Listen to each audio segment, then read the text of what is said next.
Yes ఉప ఎన్నిక counting కేంద్ರದ మా కరెస్పాండెంట్ మధుకర్ లైవ్ లో జాయిన్ అవుతున్నారు. మధుకర్, తొలి రౌండ్ లో బీజేపీ 166 ఓట్లతో ఆధిక్యం చూపించింది ఆల్రెడీ.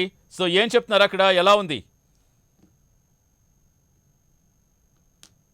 సతీష్, ఇప్పుడే 9 గంటలకు ప్రారంభమైన మొదటి రౌండ్ ఈవీఎంల లెక్కింపులో 166 ఓట్లతోని బీజేపీ అభ్యర్థి ఈటెల రాజేందర్ ముందున్నట్టుగా ఫలితాలు వచ్చాయి. ఇది అధికారికంగా వెల్లడించిన ఫలితం. అయితే ఇందులో టీఆర్ఎస్కు 4444 రాగా బీజేపీకి 4610, కాంగ్రెస్కు 119 ఓట్లు వచ్చాయి.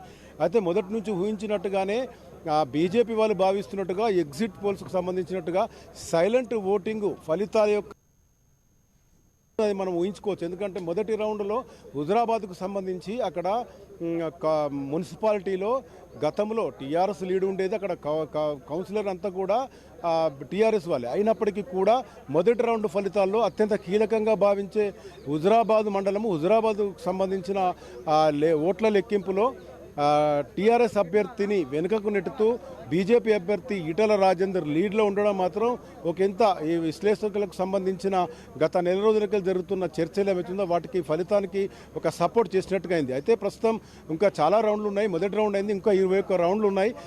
దాదాపు 2500కు పైగా ఓటర్లు చేశారు. ఇక్కడ మనం చూడొచ్చు, చాలా పెద్ద ఎత్తున జరుగుతుంది. ఇక్కడ మనకు సంబంధించి ఇక్కడ కాంగ్రెస్ అభ్యర్థి బల్మూరి వెంకట్ మనతో ఉన్నారు. ఈ ఫలితాలపై మాట్లాడడం జరుగుతాం. చెప్పండి, మొదటి రౌండ్ ఫలితాలు వచ్చాయి. ఫలితాలు వచ్చిన క్రమంలోనే ఇప్పుడు ఎలా భావిస్తున్నారు? టీఆర్ఎస్ను అధికంగా వస్తున్న టీఆర్ఎస్ వాళ్ళకి కానీ కాంగ్రెస్ వాళ్ళకి కానీ వెనుకకు నెట్టుతూ బీజేపీ 166 ఓట్లతోని ముందంజలో ఉంది. దీన్ని ఎలా తీసుకోవచ్చు?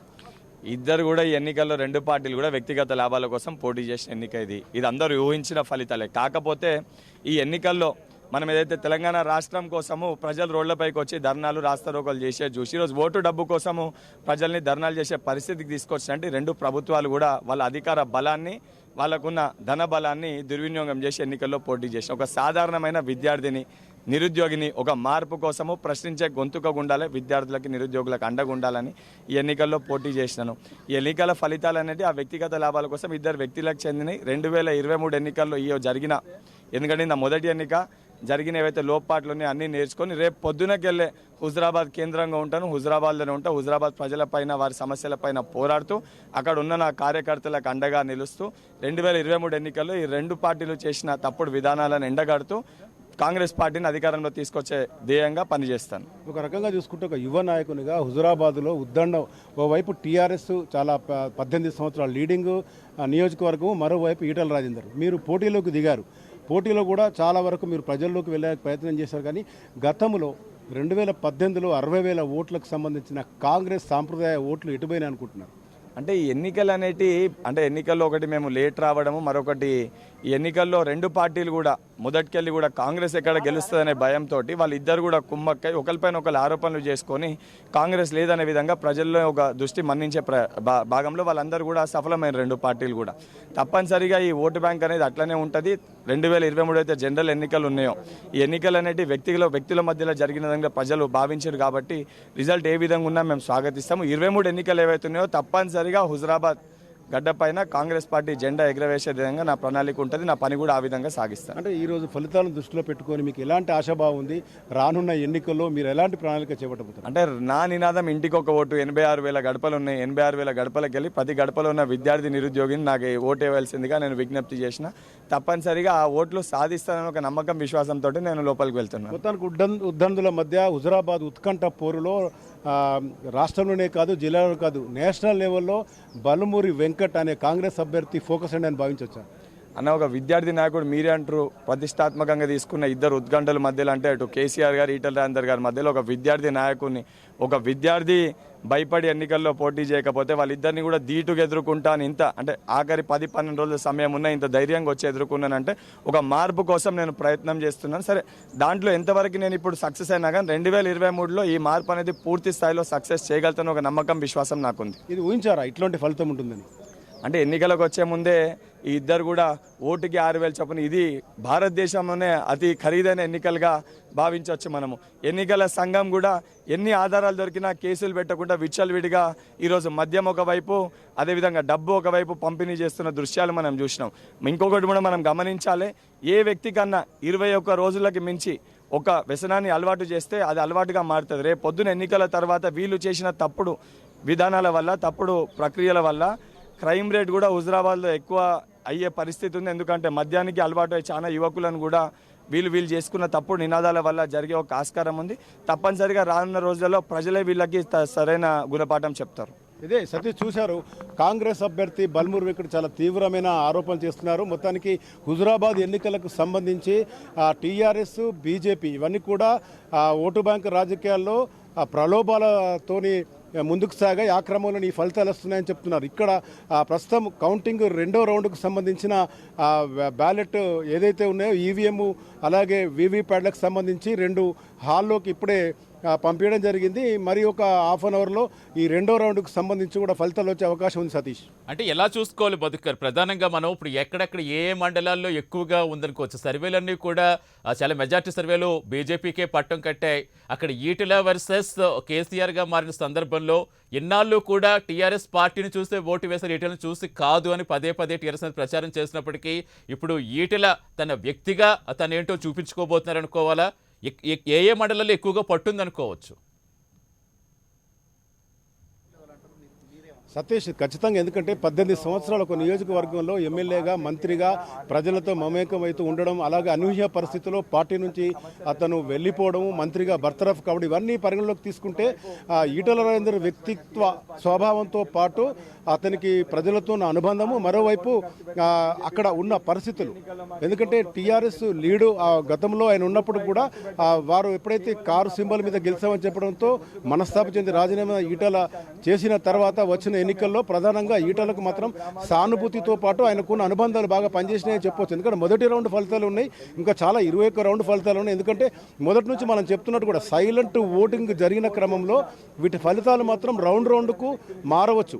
ఒక 166 లీడ్ అనేది ఇంత పెద్ద 2,05,000 ఓటింగ్లో 166 లీడ్ అనేది ఒకవేళ ఆ పార్టీకి సంబంధించి ఒక ధీమాను వ్యక్తం చేసినప్పటికీ కూడా ఇంకా చాలా పల్లె ఓటర్లను మాత్రం అది కూడా అంచనా వేయడం కష్టం. ఎందుకంటే ప్రభుత్వానికి సంబంధించిన పథకాలు, అలాగే దళిత బంధు, రైతు బంధు, షాది ముబారక్, కళ్యాణ లక్ష్మి, ఇంకా చాలా పథకాలు ఉన్నాయి. ఇవన్నిటి కూడా మంత్రులు తిష్ట వేయడము, హరీష్ రావు ప్రచారాలు, ఇవన్నీ కూడా ఇప్పుడు ఒక రౌండ్ ఫలితము ఒక రకంగా వాళ్ళకి సంతృప్తి ఇచ్చినప్పటికీ కూడా ఫలితాలు మాత్రం ఉత్కంఠగా ఉండే అవకాశం ఉంది. మనం ముందుగా అనుకున్నట్టుగానే మధ్యాహ్నం వరకు దాదాపు 10 రౌండ్ల తర్వాత ఒక ఖచ్చితమైన నిర్ధారణకు రావచ్చు. సతీష్, రైట్, ఖచ్చితంగా. అంటే మధుకర్, మీరు చెప్పినట్టుగా క్రాస్ ఓటింగ్ ఏం జరిగి ఉండొచ్చు, క్రాస్ ఓటింగ్ తో అందరూ భయపడుతున్న పరిస్థితులు కనిపిస్తున్నప్పటికీ దేశవ్యాప్తంగా గతంతో పోలిస్తే ఓటింగ్ శాతం పెరుగుతూనే వచ్చింది. బట్ హుజూరాబాద్లో ఆ చైతన్యం ఎప్పుడూ కనిపిస్తూనే ఉంటుంది. ఇప్పుడు 2004 నుంచి మనం తీసుకుంటే 2004లో 70%, 2009లో 76, ఇంచుమించుగా 2014లో 80, 2019లో 84, ఇప్పుడు 86. జనరల్గా ఉప ఎన్నికల్లో ఓటింగ్ శాతం పెరిగితే అది క్రాస్ ఓటింగ్ అని చాలామంది ఎక్స్పెక్ట్ చేస్తూ ఉంటారు. బట్ ఈ హుజూరాబాద్ ఓటర్ల నాడి పట్టుకోవడం అనేది ఎప్పుడన్నా కష్టతరంగానే ఉంటుందనుకోవచ్చా?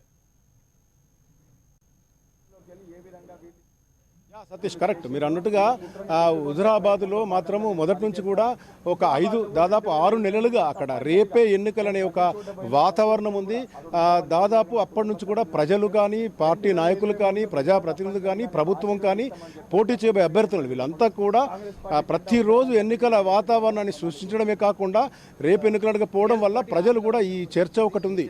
అయితే ఈ చర్చలోనే అభ్యర్థుల వారిగా తీసుకున్నారు. ఇందులో కరెక్ట్గా మనం చెప్పాల్సింది ఏంటంటే టీఆర్ఎస్ కూడా అభ్యర్థిని కాస్త లేటుగా ప్రకటించడము తర్జన బదుల తర్వాత, కానీ డే 1 రాజీనామా చేసిన మొదటి రోజు నుంచి కూడా ఈటల రాజేందర్ ప్రజల నుండి వస్తున్నారు. అతను మొదటగా బీజేపీ తరఫున అభ్యర్థిగా ఖరారు కావడం, ఇవన్నీ వెరిసి అక్కడ ఒక ఎన్నికల వాతావరణం ఉండడం, ఆ ఎన్నికల వాతావరణాన్ని వేడిగా చేయడం కోసం టీఆర్ఎస్ అలాగే కాంగ్రెస్ ఇవన్నీ కూడా అక్కడ కలిసి ఈ ప్రచారాలు చేయడంతో అంతా ఒక వేడెక్కింది. ఈరోజు ఉత్కంఠకు దారితీసింది. అలాగే కాకుండా ప్రభుత్వం చాలా ప్రతిష్టాత్మకంగా తీసుకోవడం, రాష్ట్ర ప్రభుత్వం, దానికి తోడు కేంద్ర ప్రభుత్వం కూడా ఒక దృష్టిని కేంద్రీకరించి బీజేపీకి సంబంధించిన అభ్యర్థికి చాలా ప్రచారాన్ని కలిగించడము, స్వయంగా నిజామాబాద్ సభలో ఈటల రాజేందర్కు అమిత్ షా ప్రకటించి అతన్ని సపోర్ట్ చేసే, ఇవన్నీ చూస్తే కూడా ఒక ఉత్కంఠ వాతావరణంలో దాదాపు నెల రోజులు ఎన్నికల షెడ్యూల్ వచ్చిన తర్వాత నెల రోజులు మాత్రం ప్రతి క్షణము ప్రజలు ఓట్లు ప్రచారాలు వీటి మీదే ఉంది తప్ప చర్చ వేరే లేదు. దీనికి తగ్గట్టు ప్రలోభాలు ఇవన్నీ కూడా మనం చూసాము.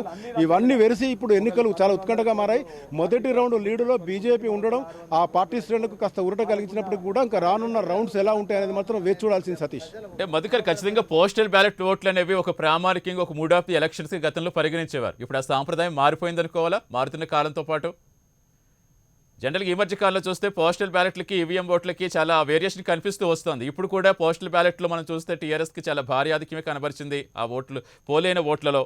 బట్ తొలి రౌండ్కి వచ్చేటప్పటికి కాస్త బీజేపీకి మీరు చెప్పినట్టుగా తొలి రౌండ్ అయితే అనుకూలంగా ఉంది, తర్వాత ఎలా ఉండబోతున్నది కాసేపట్లో తేలిపోతుంది ఒక్కొక్కటిగా. సో అసలు దాన్ని ఎలా మనం విశ్లేషించుకోవాలి పోస్టల్ బ్యాలెట్స్ని?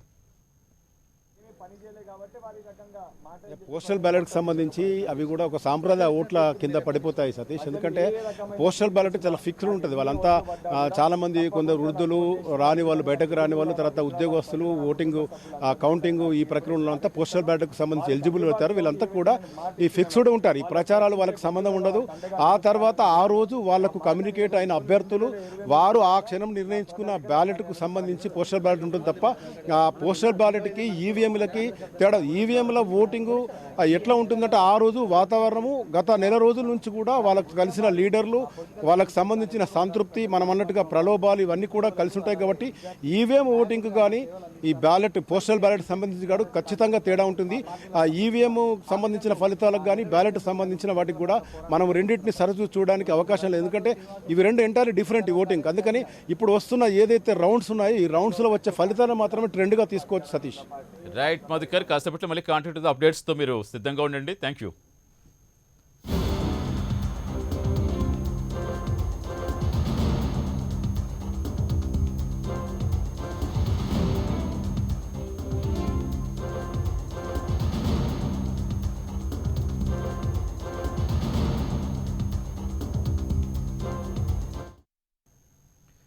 తెలుగు రాష్ట్రాల్లోనే హుజూరాబాద్ ఉప ఎన్నిక తీవ్ర ఉత్కంఠ రేపింది.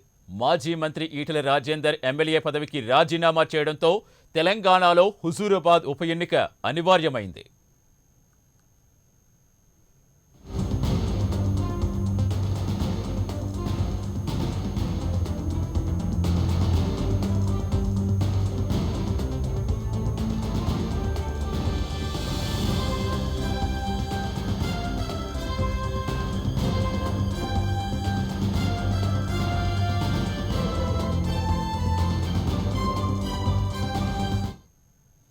ఈటెల రాజకీయ ప్రస్థానం గులాబీ జెండా నీడన 2001లో టీఆర్ఎస్ పార్టీ సారథ్యంలో మొదలైంది. 2002లో టీఆర్ఎస్ జనరల్ సెక్రటరీగా ఈటెల బాధ్యతలు స్వీకరించారు. 2004లో ఉమ్మడి కరీంనగర్ జిల్లా కమలాపూర్ అసెంబ్లీ నియోజకవర్గం నుంచి గెలుపొందిన ఈటెల 2008 ఉప ఎన్నికల్లో ఎమ్మెల్యేగా ఎన్నికయ్యారు. నియోజకవర్గాల పునర్విభజన అనంతరం హుజూరాబాద్ నుంచి 2009లో విజయం సాధించారు. ఉద్యమం పతాక స్థాయికి చేరుకున్న తరుణంలో 2010లో జరిగిన ఉప ఎన్నికల్లో మళ్లీ ఈటెలనే విజయం వరించింది. ఆ 4 టర్మ్స్లో టీఆర్ఎస్ ఫ్లోర్ లీడర్గా పనిచేసిన ఈటెల తన వాగ్దాటితో అందరి మన్ననలు పొందారు.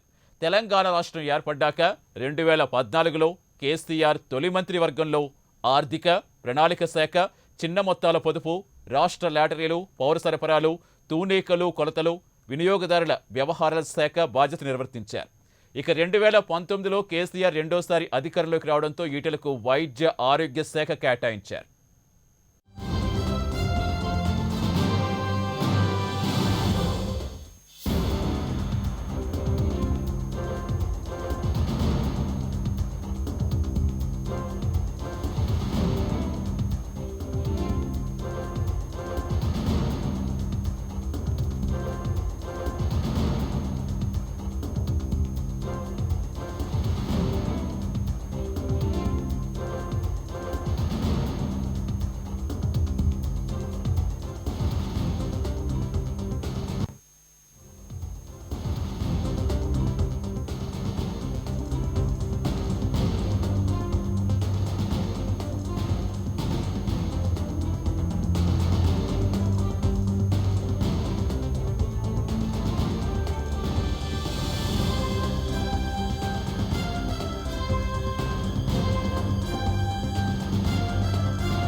2004లో కమలాపూర్ అసెంబ్లీ సెగ్మెంట్ నుంచి టీఆర్ఎస్ తరపున పోటీ చేసిన ఈటెల టీడీపీ అభ్యర్థి ముద్దస్థాని దామోదర్ రెడ్డిని ఓడించి ఆంధ్రప్రదేశ్ శాసనసభకు ఎన్నికయ్యారు. ఇక 2008 ఉప ఎన్నికల్లోనూ విజయం సాధించారు. అయితే నియోజకవర్గాల పునర్విభజన తర్వాత 2009లో హుజూరాబాద్ నుంచి పోటీ చేసి కాంగ్రెస్ అభ్యర్థి వి కృష్ణమోహన్ రావుపై విజయం సాధించారు. ఉద్యమ నేపథ్యంలో టీఆర్ఎస్ ఎమ్మెల్యేలు రాజీనామా చేయడంతో 2010లో జరిగిన ఉప ఎన్నికల్లో మళ్లీ ఈటెలనే విజయం వరించింది. తెలంగాణ రాష్ట్రం ఏర్పాటయ్యాక 2014లో సాగిన అసెంబ్లీ ఎన్నికల్లో కాంగ్రెస్ అభ్యర్థి కేతిరి సుదర్శన్ రెడ్డిపై 57,037 ఓట్ల మెజార్టీతో ఈటెల విజయం సాధించారు. అనంతరం 2018లో జరిగిన ముందస్తు అసెంబ్లీ ఎన్నికల్లో హుజూరాబాద్ నియోజకవర్గం నుంచి కాంగ్రెస్ అభ్యర్థి పాడి కౌశిక్ రెడ్డిపై పోటీ చేసి గెలుపొందారు. అలా ఉప ఎన్నికలతో కలుపుకుని వరుసగా 6 సార్లు ఎమ్మెల్యేగా గెలుపొందారు ఈటెల.